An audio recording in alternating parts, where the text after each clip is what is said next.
O que vocês diriam sobre uma pessoa que passou a vida inteira cuidando de outras pessoas e não teve tempo para cuidar de si, para o seu desenvolvimento pessoal?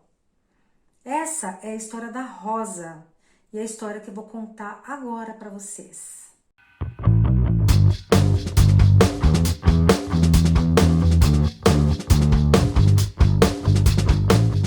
Olá! Para quem não me conhece, meu nome é Silene Macedo e eu estou aqui no meu canal para contar a história da Rosa, claro, nome fictício. A Rosa, o último vídeo que eu fiz, eu pedi para que vocês me mandassem suas histórias, que falassem sobre suas dores, sobre seus amores. E a Rosa resolveu então escrever esse e-mail e eu vou trazer agora ele aqui. Meu nome é Rosa e eu estou bem animada com o seu canal, que foi apresentado por uma amiga que já te segue há algum tempo. Eu estou gostando do seu conteúdo porque tenho uma questão como avó e vou contar a minha história para você. Venho de uma família pobre do sul da Bahia. Desde cedo ajudo minha mãe com as tarefas de casa. Tinha muitos irmãos e, como eu era mais velha, cuidava dos meus irmãos mais novos. Não tive infância porque desde criança sou dona de casa e mãe dos meus irmãos. Então, festinhas, bailinhos, namoradinhos, coisas de crianças, de adolescência, ou mesmo vida normal de uma jovem adulta, foram fases que eu não vivi. Meus pais eram bons, mas meu pai sofreu um acidente na fazenda de cacau onde ele era funcionário. Meu pai era um homem esforçado e inteligente e operava um trator agrícola, um dos maquinários mais importantes e perigosos da fazenda. Era um trator usado para diversas tarefas, incluindo aragem do solo, transporte de cargas e manutenção das plantações de cacau. Era um trator de modelo antigo, funcionava mais frequentemente, apresentava problemas mecânicos, devido ao desgaste e à falta de manutenção adequada.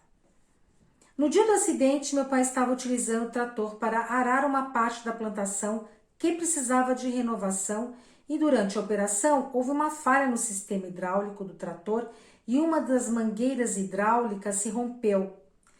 Nisso, houve uma perda de pressão e controle sobre a lâmina do de arado e ela desceu bruscamente enquanto meu pai tentava manobrar o trator num terreno inclinado. E então ele foi arremessado para fora do trator e ficou parcialmente embaixo dele. Teve múltiplas fraturas nas pernas e danos em músculos e nervos. Não andava e passou a ter dores crônicas. Entrou em depressão profunda e passou a beber demais. Ele mudou muito, era triste, não falava, chorava muito e passamos a depender de familiares para o sustento básico da família. 2 anos depois, meu pai morreu e minha mãe ficou sozinha com filhos ainda pequenos para criar. Depois que meu pai morreu, uma tia que morava em São Paulo chamou mamãe para morar com ela.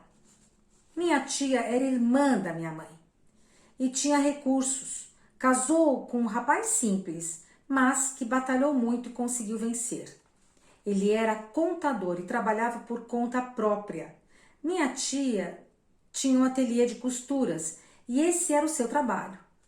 Como ela estava com muitos clientes, teve a ideia de trazer minha mãe e nós, os filhos, para morarmos com ela.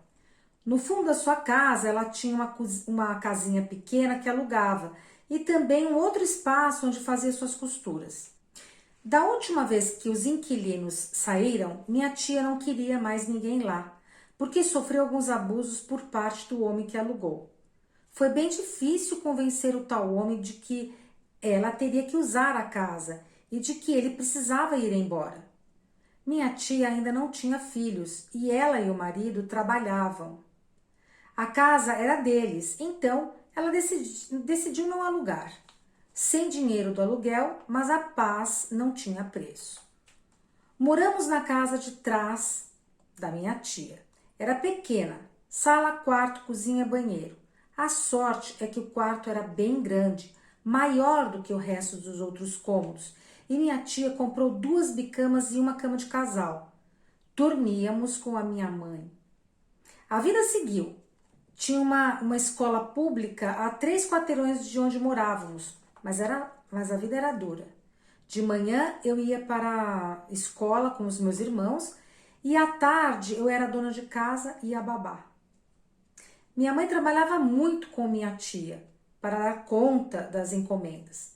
Me lembro de ir dormir esgotada. Minhas perninhas infantis já doíam como de gente velha e pela manhã tinha que acordar cedo para começar tudo novamente.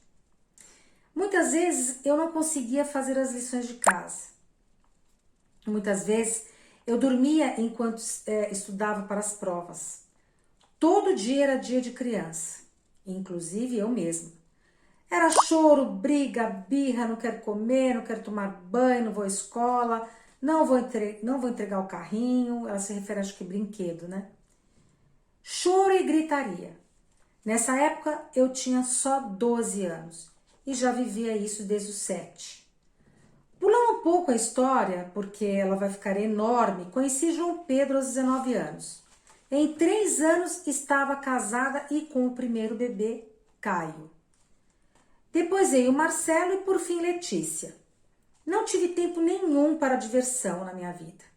Logo jovem, tive 3 filhos e a vida séria só deu continuidade. O que eu já conhecia muito bem, cuidar de menino. Mas a vida passou e muito rápido, com vários acontecimentos. Vieram a escola, amiguinhos, festinhas, adolescências, namoradinhos, namoradinhas, até que com 15 anos Letícia ficou grávida. Foi um momento muito difícil na minha vida. Me perguntava onde eu tinha errado e nessa época fiquei mal com meu marido, que me acusava de não ter cuidado da nossa filha, como se eu pudesse estar com ela 24 horas por dia. Chorei muito até o dia que as lágrimas secaram e eu tive que encarar mais essa. Letícia também sofreu muito. O namorado era muito imaturo e irresponsável e terminou o namoro dos dois. Meu marido foi bater na porta da casa do pai dele. Foi a maior confusão. No fim, meu marido exigiu que a criança fosse registrada pelo pai e disse que era homem suficiente para cuidar sozinho do neto. Mas que ninguém se arrependesse e quisesse ver a criança, porque ele não permitiria. Não concordei com isso, mas ele estava um poço de fel. Não adiantaria discutir com ele naquela altura. Com 15 anos, sua filha tem um bebê. Quem vai cuidar dele? Pois é. Cuido do meu neto. Estava numa fase que fui trabalhar com a minha tia, que cresceu e tem hoje uma loja de roupas de noivas e madrinhas. E tive que parar para voltar a cuidar de crianças. Eu quis contar tudo isso só para que vocês entendessem qual é o meu drama. Desde os 7 anos eu cuido de crianças. Casei cedo, tive 3 filhos e no momento que eu mais estava gostando de mim, porque explorava outras possibilidades, minha filha engravidou. Ela estuda, tem a vida de jovem, aquela que eu nunca pude ter. E eu gosto que ela tenha. Eu quero que ela se divirta e tenha o que eu não tive. Mas, e eu? É justo comigo? Eu amo meu neto e isso me traz muito conflito. Parece que eu estou renegando meu netinho. Mas não é isso. Banhos, gritaria, comida que não quer, parquinho, escolinha, desenhos, riscos na parede. Voltei a cuidar de bebês. Sempre será isso? E quando meus filhos tiverem filhos, também terei que cuidar deles? E eu? Minha vida? Minhas amigas? Meu trabalho? Meu desenvolvimento pessoal? Nasci para cuidar dos outros. Isso me traz culpa, muita culpa. Obrigada por ter lido Rosa. Rosa, minha querida, eu entendo muito bem esse conflito que você está passando. Aliás, eu tô com um caso muito parecido com esse na clínica hoje, de uma pessoa que também teve umas circunstâncias bastante similares. O que eu posso te dizer sobre isso? Realmente, a tua filha precisa de você, mas você também precisa se desenvolver, precisa também ter prazer nas suas coisas, na sua profissão, nas suas conquistas. Então, realmente, cuidar de um bebê diariamente, como você está falando, depois de tudo que você fez, depois de desde a mais tenra idade que você cuida de criança, que você cuidou dos seus irmãos, realmente não parece justo. Ter ressentimentos, como você está tendo, ou se sentir culpada depois, porque acha que, por exemplo, a criança não tem culpa, é absolutamente normal. Perceba que não tem nada de errado com você em relação a esses sentimentos. Agora, existe necessidade de equilíbrio e de limite para sua filha. Ela tem que ocupar esse lugar de mãe. Então, ela é uma moça jovem, ela precisa estudar, precisa trabalhar, mas ela também precisa cuidar dessa criança. Ela precisa se haver com isso. Porque assim também você vai deixar a sua filha, vai fazer com que a sua filha cresça e não fique tão dependente assim. Já pensou se ela engravida de novo, por exemplo? Vai repetir a mesma coisa? E aí você vai ter mais dois para cuidar ao invés de um neto só? Então, minha querida, não devemos cobrir tanto assim os nossos filhos. Amar os nossos filhos também é dar limite a eles. Querer que ela fique bem, querer que ela viva coisas que você não viveu, é lindo isso. É maravilhoso, você é uma boa mãe. Mas também você precisa dar responsabilidades para ela. Ela tem que arcar com as consequências dos atos dela. Então, limite. Você pode fazer barganhas. Daqui, desse horário até esse horário, eu cuido do nenê. Mas desse horário até esse horário, eu trabalho. Talvez você possa, como a empresa da sua tia, você poderia fazer alguma coisa, como por exemplo, será que eu posso trabalhar só na parte da manhã? Será que eu posso trabalhar só na parte da tarde? Só meio período?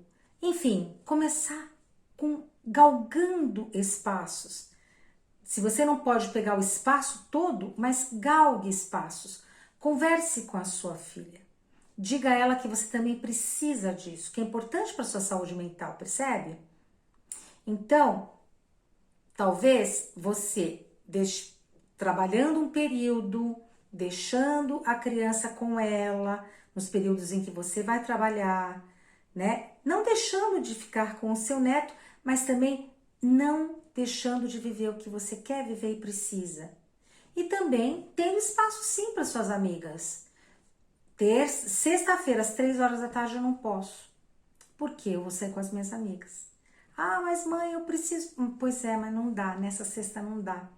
Porque eu também preciso ter as minhas coisas, minha saúde mental, meus amigos, fazer as coisas que eu gosto, ter prazer com isso. Você não explicou aqui no seu e-mail, mas eu entendi que você fica full time com essa criança e ela fica full time sendo adolescente e filha, como se o neto fosse seu filho, um filho que você não escolheu ter. Então, assim, vamos dar limite para sua filha e vamos barganhar. Vou te ajudar? Sim, ok. Mas vamos fazer uma agenda. Daqui até aqui eu te ajudo, daqui até aqui eu trabalho, daqui até aqui é minha diversão. Daqui até aqui é a hora de sair com meu marido, conversar, bater papo, tomar um vinho. Ok? Bom, minha querida, eu espero que eu tenha ajudado um pouquinho você. Gostaria que para as pessoas que assistem o canal, curtam o vídeo, deixem o seu joinha e compartilhe com seus amigos. Muito obrigada por ficarem até aqui e até o próximo vídeo.